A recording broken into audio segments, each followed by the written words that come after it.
Bro Mahesh బాబుకి ED నోటీసులు వచ్చినాయని ఒక న్యూస్ అయితే ఇప్పుడు సోషల్ మీడియాలో చాలా ట్రెండింగ్ అవుతుంది. మరి ఇప్పటికే ఒక రాజమౌళి కాంబినేషన్లో ఒక సినిమా చేస్తున్నాడు. అంత మంచి భారీ ఎత్తున దాదాపు ఒక 2,000 కోట్ల బడ్జెట్తో సినిమాని ఎక్కిస్తున్నారు. సో మరి ఇంత మంచి పేరు వస్తున్న సమయంలో ఈ విధంగా ఈడీ నోటీసులు అనేది చాలామంది ఆయన ఫ్యాన్స్ అంతా డిసప్పాయింట్ అవుతున్నారు. అసలు ఏం జరిగింది ఏంటి అని, అసలు ఎందుకోసం పంపించారు నోటీసులు? సో ఖచ్చితంగా మన హీరోలందరూ రెగ్యులర్గా యాడ్స్ చేస్తూ ఉంటారు. సో మహేష్ బాబు గారు ఇంకా యాడ్స్ ఉంటే మనం చెప్పక్కర్లా. సో గంటలో ఒక సీరియల్ వస్తుందంటే అందులో ఖచ్చితంగా ఒక మహేష్ బాబు యాడ్ అయినా ఉంటుంది మన టీవీలో. సో అంత రేంజ్లో మహేష్ బాబు గారు యాడ్స్ ఉంటాయి. డ్రింక్లో కానీ, కూల్ డ్రింక్లో కానీ, లేదంటే ఆయిల్లో కానీ, సబ్బుల్లో కానీ, సెంట్లో కానీ, మనం నిత్యావసరాలు వాడే దగ్గర నుంచి హై ఎక్స్పెన్సెస్ దాకా అన్నిటిలో, ఈవెన్ ల్యాండ్స్ కానీ అన్నింటిలో కూడా మహేష్ బాబు గారిని పెట్టుకుంటారనమాట. ఎందుకంటే ఆయన ఫేస్ వాల్యూ అలాంటిది, ఖచ్చితంగా ఆయన ఉన్న స్టార్ ఇమేజ్ అలాంటిది. సో అటు చిన్న స్థాయి ఫ్యామిలీస్ నుంచి పెద్ద స్థాయి ఫ్యామిలీస్ దాకా మహేష్ బాబు గారిని వాళ్ళ ఓన్ ఫ్యామిలీ మెంబర్లా అనుకుంటారు అనమాట. సో అట్లాంటి వ్యక్తి, సో ఆయన తెలియకుండా చేసిన దానికి ఇట్లాంటి చిన్న చిన్న ఎదురవుతూ ఉంటాయి అనమాట. సో ఇప్పుడు ఇక్కడ జరిగింది ఏంటంటే, సాయి సూర్య డెవలపర్స్ ఎవరైతే ఉన్నారో వాళ్ళు ఈయనతో ఒక యాడ్ చేయించుకున్నారు. దాదాపు 6 కోట్ల బడ్జెట్ రెమ్యునేషన్ ఇచ్చి ఆయనతో చేయించుకున్నారు అనమాట. సో దాంట్లో ఎన్ని రోజులకి యాడ్ వేస్తారు ఏంటని అగ్రిమెంట్స్లో ఉంటుంది. అయితే అమౌంట్ని వాళ్ళు ఏం చేశారంటే దగ్గర దగ్గర 3.5 కోట్లు ఏమో ఇచ్చారు. ఇచ్చిన తర్వాత మిగిలిన 2.5 కోట్ల బ్యాలెన్స్ ఏదైతే ఉంటుందో అది కొంచెం క్యాష్ రూపాయన ఇచ్చారు, మనీ లాండరింగ్ లాగా ఇచ్చారనమాట. సో అలా తీసుకోవడమే పొరపాటు అయింది ఇక్కడ. సో మొత్తం కూడా వాళ్ళు చెక్ పేమెంట్ చేస్తుంటే ఎవరికి ఇబ్బంది ఉండేది కాదు. సో వాళ్ళు ఏదో వాళ్ళ ట్యాక్స్ ప్రాబ్లమ్స్ కోసం అని చెప్పి మేబీ ఇలా ఇచ్చి ఉండొచ్చు.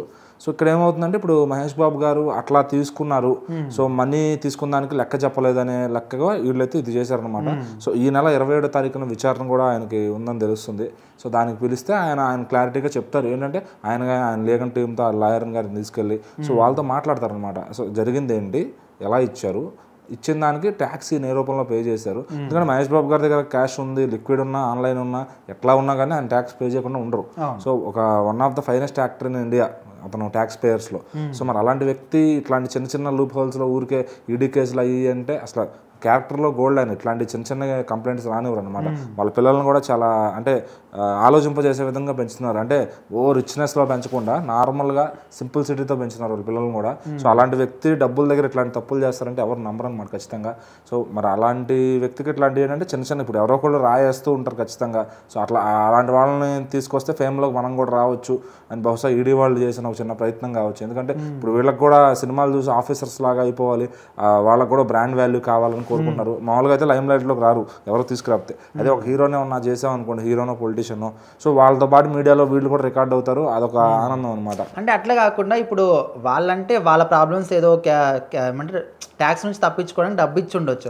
మరి ఈయన కూడా డబ్బు విషయంలో ఎట్లా ఉంటుంది అన్నీ తెలుసు కదా. సో ఆయన కూడా డబ్బు రూపంలో కాదు, ఇది కూడా చెక్ రూపంలో ఇస్తే బాగుందని అప్పుడు ఆయన కూడా చెప్పొచ్చు కదా అని కూడా కొంతమంది అంటే ఇచ్చేటప్పుడు వాళ్ళు రిక్వెస్ట్ చేసుకుంటారండి, సార్ కొంచెం అమౌంట్ ఇట్లా ఇస్తాము, కొంచెం ఇట్లా ఇస్తామని చెప్పి. సో వచ్చే మనీ ఎవరు వద్దనుకోరు కదా. సో అది కూడా మహేష్ బాబు గారు డైరెక్ట్గా డీల్ చేయక్కర్లా, వాళ్ళ మేనేజర్స్ కింద ఉంటారు. సో వాళ్ళతో డీల్స్ అయిపోతాయి. సో ఈయన చిన్న అంటే ఈయన లెవెల్కి అది పెద్ద అమౌంట్ కాదు. ఒక 100 కోట్ల డీల్ సినిమా అంటే ఈయన కూర్చొని మాట్లాడుకుంటాడు. కానీ లెస్ దాన్ 10 crores అంటే నాకు తెలిసి మేనేజర్లే ఉంటారు, చూసుకుంటారు. సో వాళ్ళు కూడా తప్పిదం చేసి ఉండొచ్చు, వాళ్ళకి అకృతపడి ఉండొచ్చు, వాళ్ళ వల్ల కూడా ఈయనకి బ్యాడ్ నేమ్ రావచ్చు. సో ఇన్ని కోణాల్లో ఆలోచించాలి. సో ఆయన అయితే తెలిసి మిస్టేక్స్ చేయడు ఖచ్చితంగా. సో ఇక్కడ వీళ్ళు ఇవ్వడంలోనే పొరపాటు ఉంది కాబట్టి ఆ ట్యాక్స్ ఎగ్జంప్షన్ ఒకవేళ పడితే కూడా దాన్ని కట్టేసుకుంటారు, పెద్ద ఇబ్బంది లేదు. సో లేదు అది వీళ్ళే కట్టిస్తానంటే ఇంకా హ్యాపీ అనమాట. అది